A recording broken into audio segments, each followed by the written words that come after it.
Hello everyone. इस question में हमें क्या करना है, number of sigma in pi bonds हमें बताने हैं किसमें, पेंट टू इन 4 आइन में। पेंट के लिए हम क्या करेंगे, 5 कार्बन को ड्रॉ कर लेते हैं, ठीक है। नंबरिंग जरूर देंगे 1 2 3 4 5 ताकि कोई मिस्टेक ना हो। ओके, 2 पे हमारा क्या है, इन है, एंड 4 पे हमारा क्या है, आइन है। ओके, उसके अलावा हमें और क्या इन्फो दी हुई है, इसके अलावा हमें नीड नहीं है। पेंट टू इन 4 आइन है हमारे पास, हाइड्रोजन, यहाँ पर कोई हाइड्रोजन की रिक्वायरमेंट नहीं है, हाइड्रोजन और ये हमारा अगेन CH3। ओके, अब इसमें आप काउंट कर लो कितने हमारे पास सिग्मा और पाई बॉन्ड है, फटाफट से कैलकुलेट करो।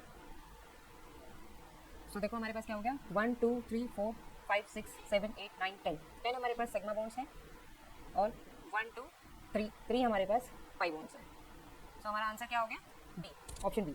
Okay, next question, which of the following molecule represents the order of hybridization of sp2 sp2 sp sp from left to right. Left to right हमें चलना है, यहाँ पर तो हमारा sp हो गया, स्टार्टिंग में sp है तो इसे छोड़ेंगे। यहाँ पर क्या है हमारा sp2, चेक करना आपको आता है, अगर किसी को नहीं आता है तो यहाँ पर सिंपल है, हमारे पास क्या है, सिग्मा और पाई हमें चेक करना होता है, कितने सिग्मा बॉन्ड्स है और कितने पाई है हमारे पास, है ना। तो ये हमारे पास है, देखो बच्चा सिंपल सी चीज़ है, कुछ क्या करते हैं, सिग्मा से काउंट करते हैं कितने सिग्मा है, उसके अकॉर्डिंग हम हाइब्रिडाइजेशन बता देते हैं कि यहाँ पर क्या है 1 2 एंड 3 सिग्मा है तो sp2 होगी, ठीक है। और यहाँ पर भी सेम हमारे पास 1 2 3 सिग्मा है तो ये भी sp2 होगा। और यहाँ पर क्या है, सिर्फ 2 सिग्मा है तो यहाँ पर ये क्या हो गया, sp हो गया। अगेन यहाँ पर 2 सिग्मा है तो sp हो गया। बट ऑर्गेनिक में आप सिंपल भी कर सकते हो कि डबल बॉन्ड है तो sp2 है, ठीक है, ट्रिपल बॉन्ड है तो sp होगा, डायरेक्ट भी चेक कर सकते हो, बाकी वो कंसेप्ट सही है सिग्मा और पाई देखने का। तो यहाँ पर हमें हमारा आंसर मिल गया, आंसर क्या होगा इसका, ऑप्शन बी। ओके, नीट 2018 का PYQ है ये, अभी नीट 2005 का है। Which of the following pairs represent stereo isomerism. Okay बच्चा, यहाँ पर दिया है structural isomerism and geometrical isomerism. Okay, optical, geometrical, सारे ऑप्शन देखो, chain, rotation, linkage, geometrical. Okay बच्चा, ये इसके टाइप्स है वो ठीक है कि हमारे पास उसके पार्ट्स के अंदर आता है, बट बच्चा मेन हमारे पास क्या होता है, हमारे पास स्टीरियो आइसोमेरिज्म की 2 टाइप्स होती है, ऑप्टिकल एंड ज्योमेट्रिकल, ठीक है।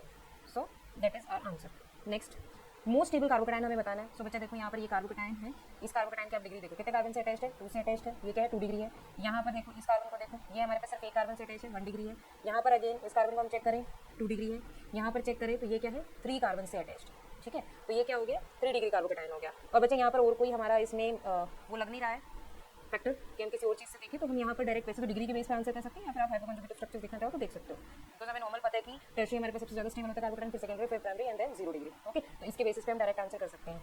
ओके, और यहाँ पर मे भी कुछ बच्चे यहाँ पर क्या सोचे कि यहाँ पर अगर हम क्या कर दें, इसको रिंग को एक्सटेंड कर दें, तो बच्चा उसका कोई फायदा नहीं है, हमें डायरेक्ट ही चेक करना होता है जो हमें दिया हुआ है कार्बोकैटायन। और अगर आप फिर भी करना भी चाहो तो हमारे पास क्या फॉर्म होगा, सेकेंडरी कार्बोकैटायन फॉर्म होगा, फिर भी वो हमारा इस टर्शियरी कार्बोकैटायन से ज़्यादा स्टेबल नहीं होगा। Okay, next question, arrange the following increasing order of stability. अब यहाँ पर बच्चा देखो जो हमारा फर्स्ट ऑप्शन है उसमें हमारे पास क्या है, यहाँ पर 2 CH3 इस साइड लगे हुए हैं, एक यहाँ पर हमारा है, ठीक है। तो ये हमारा टर्शियरी है। सेकंड भी हमारे पास क्या है, टर्शियरी कार्बोकैटायन है, 3 कार्बन से 3 CH3 मॉलिक्यूल से अटैच्ड है। यहाँ पर ये एक CH3 मॉलिक्यूल से अटैच्ड है तो ये प्राइमरी है।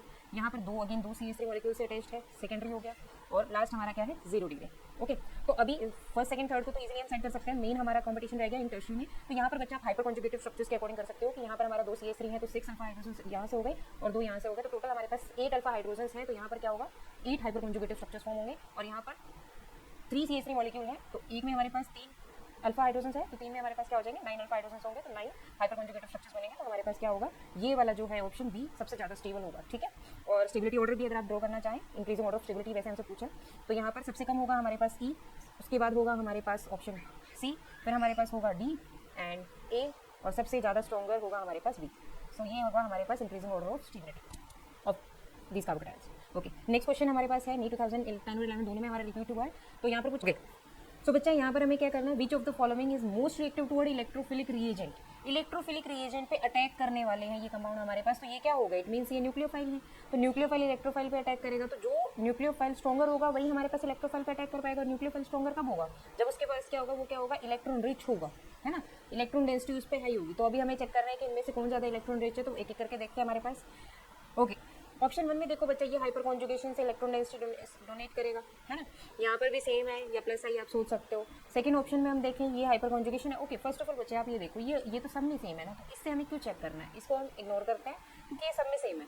मेन हम चेक करेंगे सेकेंड ग्रुप के उस बेस पे, ठीक है। तो सेकेंड ग्रुप में देखो बच्चा हमारे पास क्या है, CH2OH है। ऑब्वियसली हाइपर कॉन्जुगेशन या इंडक्टिव इफेक्ट से ही दे सकता है, और इंडक्टिव से ऑक्सीजन उसको पैक करेगा, तो बेसिकली हाइपर कॉन्जुगेशन से इलेक्ट्रॉन डेंसिटी डोनेट करेगा। यहाँ पर ऑक्सीजन पर हमारे OH पर क्या है, लोन पेयर है, तो ये हमारे पास मीजोमेरिक इफेक्ट से इलेक्ट्रॉन डेंसिटी डोनेट करेगा। NHCO की बात करें तो बच्चा देगा ये भी मीजोमेरिक इफेक्ट से ही, और हमारे पास OCH3 की बात करें तो ये भी देगा मीजोमेरिक से ही। तो हमारे पास फर्स्ट ऑप्शन तो क्या हो गया, सबसे लीस्ट रिएक्टिव हो गया।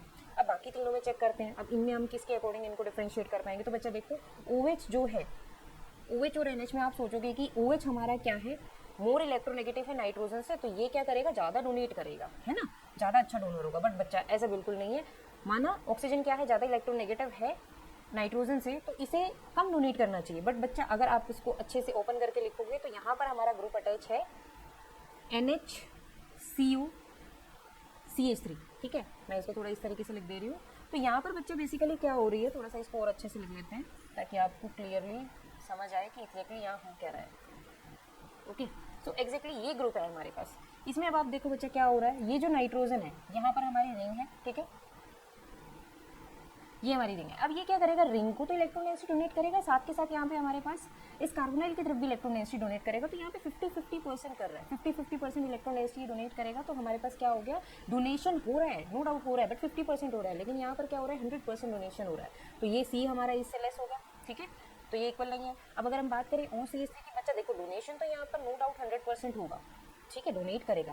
बट बच्चा OH और OCH3 में अगर हम कंपेयर करें तो यहाँ पे CH3 की वजह से क्या होता है, यहाँ पर रिपल्शन क्रिएट होता है, जिसकी वजह से रिंग से सेम एग्जैक्टली सेम प्लेन में नहीं रह पाता OCH3 ग्रुप हमारा। और प्रॉपर हमारे पास मतलब OH और OCH3 में कंपेयर करते हैं तो OCH3 comparatively less electron density donate करेगा हमारी रिंग को, ठीक है। तो इसीलिए हमारे पास क्या होगा, OH सबसे ज़्यादा अच्छा डोनर होगा यहाँ पर, उसके बाद हमारा OCH3 होगा, और उसके बाद हमारा NHCO CH3 एंड लास्ट हमारा CH2OH। सो ये हमारे पास आंसर हो गया हमारा क्या, option B. So this is our main answer, most reactive mode electrophile. Next question देखो बच्चा, नेक्स्ट क्वेश्चन में हमें दिया हुआ है which of the following carbocation is expected to be most stable carbocation हमसे पूछा है। तो देखो बच्चा यहाँ पर हो सकता है अब ये कंसेप्ट लगाओ कि नाइट्रो ग्रुप लगा हुआ है तो ये क्या करेगा, मेटा पोजीशन पे इलेक्ट्रोफाइल को स्टेबल करेगा। आप इस तरीके से करना चाहो तो कर सकते हो, बट आप एक नॉर्मल कंसेप्ट भी यहाँ पर लगा सकते हो डायरेक्ट। मीन्स हो सकता है आपको ना भी याद रहे ना कि NO2 का मेटा है, याद रहेगा ना इनको। अदरवाइज देखो बच्चा सीधी सी बात है, यहाँ पे पॉजिटिव चार्ज है, पॉजिटिव चार्ज है, देखो इसको यहाँ पर अगर हम शिफ्ट करते हैं तो क्या हो जाएगा, नाइट्रोजन पर पॉजिटिव जाएगा। जैसे ही इसकी शिफ्टिंग करके नेक्स्ट रेजोनेटिंग स्ट्रक्चर बनाएंगे तो बच्चा अगर नाइट्रोजन से जस्ट साथ वाले कार्बन पे पॉजिटिव चार्ज होगा और नाइट्रोजन तो ऑलरेडी इलेक्ट्रॉन डेंसिटी को अपनी तरफ खींच रहा है, तो ये क्या करेगा, इसको और ज़्यादा डिस्टेबलाइज करेगा, ठीक है। तो ये तो हमारा स्टेबल नहीं हो सकता। सेम यहाँ पर तो पहले से ही इस पर पॉजिटिव चार्ज है, तो ये भी हमारे पास क्या हो गया, मोस्ट स्टेबल नहीं हो सकता। यहाँ पर अगेन इसी कार्बन पर पॉजिटिव और नाइट्रोजन तो इलेक्ट्रॉन डेंसिटी खींचेगा ही खींचेगा। कैसे खींचता है वो तो सबको पता है ना, यहाँ पे इलेक्ट्रॉन डेंसिटी हमारी शिफ्ट होगी तो ये खींचता है इलेक्ट्रॉन डेंसिटी बहुत ज़्यादा अच्छा क्या है, -m से क्या करता है, इलेक्ट्रॉन डेंसिटी खींचता है। तो ये क्या करेगा, यहाँ पर भी इसे डिस्टेबलाइज करेगा। लेकिन अगर आप बात करते हैं सी की, बच्चा देखो यहाँ पे ये मैंने यहाँ पर इलेक्ट्रॉन शिफ्ट किए तो पहले यहाँ पर हमारा यहाँ पॉजिटिव आएगा, उसके बाद भी अगर मैं यहाँ पर कॉन्जुगेशन में और दिखाती हूँ क्योंकि हमारी फर्दर कॉन्जुगेशन हो सकती है, डबल कॉन्जुगेशन पॉसिबल है। अगर मैं फिर से कॉन्जुगेशन करती हूँ तो बच्चा यहाँ पॉजिटिव चार्ज आएगा। तो ओवरऑल हमारा NO2 से जस्ट नेक्स्ट कार्बन पे पॉजिटिव चार्ज नहीं आ रहा, जो कि इस स्ट्रक्चर को हमारा सबसे ज़्यादा स्टेबल बनाता है। समझ आ रही है बात। अगर आपको डायरेक्ट याद रहता है कि NO2 हमारा मेटा पे इलेक्ट्रोफाइल को स्टेबल बनाता है तो आप कर सकते हो। अगर नहीं याद रहता है तो आप ऐसे चेक करो कि यहाँ पर हमारा शिफ्टिंग होगी तो इस पे पॉजिटिव जस्ट एडजेसेंट पे पॉजिटिव आएगा, तो ये इसको बिल्कुल भी स्टेबलाइज नहीं करेगा। तो ना ऑप्शन ए होगा, ना बी होगा, ना डी होगा, हमारा ऑप्शन होगा option C. Okay, next question, total number of pi bond electrons इन द फॉलोइंग स्ट्रक्चर। अगर हम चेक करते हैं पाई बॉन्ड, बच्चे देखो डायरेक्ट दिख रहे हैं हमारे पास 1 2 3 और 4 पाई बॉन्ड है तो 8 पाई इलेक्ट्रॉन्स होंगे। यहाँ पर क्या हो गए, ओके बच्चा, तो यहाँ पर हमारे पास क्या हो गए, 8 पाई इलेक्ट्रॉन्स हो गए। नेक्स्ट क्वेश्चन हमारे पास क्या है, नीट 2021 का है।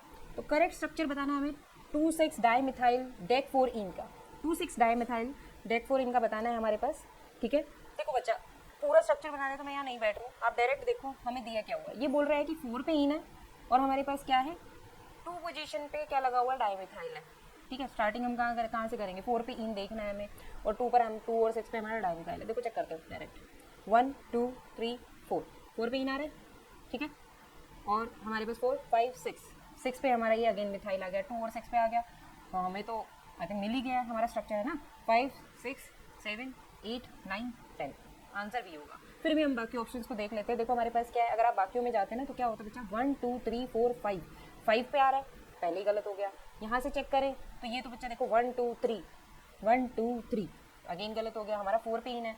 यहाँ से चेक करें 1 2 3 अगेन गलत हो गया, तो बच्चे डायरेक्ट हमारे पास आंसर आ गया। तो इन के बेसिस पे ही सॉल्व हो गया। अगर ये भी हमारा सेम आ जाता तो कोई और क्वेश्चन हम चेक करें। नेक्स्ट देखो, structure of the compound whose IUPAC name is 3-ethyl-2-hydroxy 4-methyl-hex 3-ene 5 ynoic acid.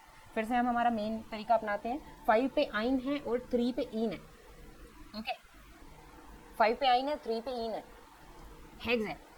Hex भी चेक करना है। देखो हेक्स कार्बन की चेन को जरूर माइंड में रखना है। ऐसे नहीं कि अगर आप सिर्फ हमारा ये चेक कर लो कि भाई किस पे क्या ग्रुप लगा है, चेन का भी ध्यान रखना है। ऐसे ना हो कि हमारी चेन ही गलत चूज कर ले और बाकी सब सही हो। ठीक है, अभी बोला है कि 5 आइनोइक और 3 इन है। ओके, तो अब इसमें देखो बच्चा हमारे पास चेक करते हैं हम जरा। 5 आइन स्टार्ट तो हमारे देखो कार्बोक्सिलिक और OH में से हमें पता है हमारे कार्बोक्सिलिक की प्रायोरिटी ज़्यादा होती है, तो यहाँ से स्टार्ट करेंगे 1 2 3 4 5 6, है ना, ऐसे स्टार्ट कर सकते हैं। तो आप ये देखो बच्चा, मेन हम पहले ध्यान देते हैं 3 पे इन और 5 पे आइन। तो यहाँ पे तो बच्चा हो ही नहीं रहा है, साथ देखने की नीड ही नहीं, आप किसी डायरेक्शन में भी चले जाओ। यहाँ से चेक करें तो 1 2 3 3 3 3 पे फिर अगेन हमारे पास नहीं आ रहा, ये भी हमारा आंसर नहीं है। 1 2 3 अगेन हमारा इन नहीं आ रहा, आंसर नहीं है। यहाँ से देखो ये हमारे पास 1 2 3, ये वाला हमारा डायरेक्ट आंसर हम लगा सकते हैं, फिर भी ये चेक जरूर करेंगे। ये आ गया 3 और फिर हमारे पास क्या आ जाएगा 4 और ये 5 ये 6, तो आगे हमारे पास हमारा आंसर। पूरा चेक करने की नीड ही नहीं है, मेन से हमारा हो जा रहा है। Okay, next question, Which of the following is correct with respect to minus I effect of the substituent? Minus I effect of the substituent से देखना है तो बच्चा, अब अगर आप ध्यान से देखो तो फ्लोरीन, ऑक्सीजन, नाइट्रोजन हमें दिख रहे हैं। हमें पता है इलेक्ट्रोनेगेटिविटी के बेसिस पे हमारे पास यही ऑर्डर होता है, सबसे ज़्यादा फ्लोरीन, ऑक्सीजन और नाइट्रोजन, यही हमारा ऑर्डर है। तो देखो यहाँ फ्लोरीन है, यहाँ ऑक्सीजन है और यहाँ नाइट्रोजन है। ऑर्डर सही है हमारा बिल्कुल, फ्लोरीन, ऑक्सीजन, नाइट्रोजन, ये भी हमारा सही है, फ्लोरीन, ऑक्सीजन। ओ यहाँ पर रिवर्स है बच्चा, यहाँ पर सबसे ज़्यादा बोल रहा है कि नाइट्रोजन की, अरे ये बैठा है, ये बोलेगा मैं क्या यहाँ ऐसे ही बैठा हूँ। यहाँ पे अगेन ये भी गलत है। तो बच्चा यहाँ पर ए और बी दोनों सही है। इसमें कंफ्यूज नहीं होना है कि यहाँ पर NH2 और यहाँ पर NR2, इससे कोई फर्क नहीं पड़ेगा बच्चा, कंपैरेटिव स्टडी हमें करनी है। यहाँ पर देखो OR से तो लेस ही है ना, तो इसमें कोई प्रॉब्लम नहीं है। यहाँ पे भी OR से NR2 की कमी है, ठीक है, माइनस आई इफेक्ट कम ही होगा, ठीक है। आर ग्रुप उसके आई इफेक्ट को और ज़्यादा डिक्रीज कर रहे हैं, बट OR से तो वैसे भी पहले कम था और अब अभी भी कमी है, तो इसके आंसर हमारे पास ए और बी दोनों हो जाएंगे, ठीक है, A and B both answer हो जाएंगे। नेक्स्ट क्वेश्चन, अब हमारे पास क्या है, a tertiary butyl carbocation is more stable than secondary butyl carbocation because, reason बताना है हमें कि हमारा जो टर्शियरी ब्यूटाइल कार्बोकैटायन होता है, यही होता है ना, हमारा जो टर्शियरी ब्यूटाइल कार्बोकैटायन है वो सेकेंडरी ब्यूटाइल कार्बोकैटायन से ज़्यादा स्टेबल है। क्यों, पहले तो ड्रॉ ही कर लेते हैं, ठीक है। सेकेंडरी ब्यूटाइल कार्बोकैटायन से ज़्यादा स्टेबल है, बताओ क्यों। अब देखो बच्चा, हमारे पास क्या है, यहाँ पर तीनों CH3 ग्रुप लगे हुए हैं, ठीक है, और यहाँ पर 2 CH3 ग्रुप लगे हुए हैं, एक हाइड्रोजन है, तो 3 CH3 का plus I effect, inductive effect देखे तो ज़्यादा होगा ना 2 से। दूसरी मेन बात, यहाँ पर बच्चा हाइपर कॉन्जुगेटिव स्ट्रक्चर्स देखे तो यहाँ पर 9 अल्फा हाइड्रोजन्स हैं, तो 9 हाइपर कॉन्जुगेटिव स्ट्रक्चर्स बनेंगे। कितने बनेंगे, 9 हाइपर कॉन्जुगेटिव स्ट्रक्चर्स, और यहाँ पर 6 अल्फा हाइड्रोजन्स हैं, तो 6 हाइपर कॉन्जुगेटिव स्ट्रक्चर्स बनेंगे।